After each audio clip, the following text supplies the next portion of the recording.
السلام عليكم ورحمة الله وبركاته. نحمده ونصلي على رسوله الكريم. أما بعد فأعوذ بالله من الشيطان الرجيم. بسم الله الرحمن الرحيم.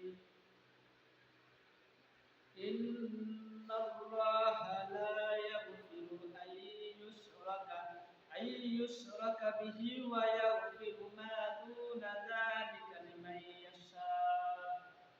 وقال النبي صلى الله عليه وسلم: من صلى يرائي فقد أشرك ومن صام يرائي فقد أشرك أو كما عليه الصلاة والسلام.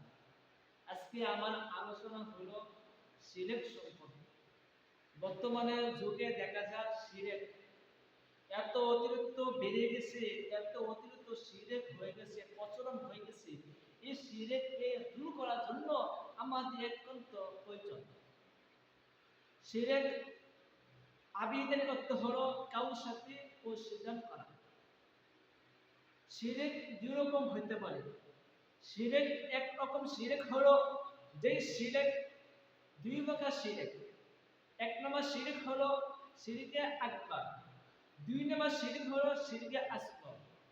শিরকে আকবার হলো যে শিরকটা আল্লাহর সাথে শিরক করা হয়। দুই নম্বর শিরক হলো শিরকে আসগর, যে শিরকটা মানুষের সাথে করে, যে শিরকটা পশুর সাথে করে। যেরকম আমরা একটা উদাহরণ দিই, মানুষ মাজারে গেল, মাজারে গিয়ে তারা কি করলো, আপনার ওই মাজারে গিয়ে আপনার বাবাকে সেজদা দিল। এরকম বাবার নামে আল্লাহর নাম ছাড়া বাবার নাম কি করলো, পশু জবাই করলো, ওই পশুকে নিজ জায়গার মধ্যে আপনার দিল। এটা হলো শিরকে আসগর। আর শিরকে আকবার হলো দিয়া যে শিরকটা আল্লাহর সাথে করা হয়। আমি আলোচনা নিয়েছিলাম শিরক।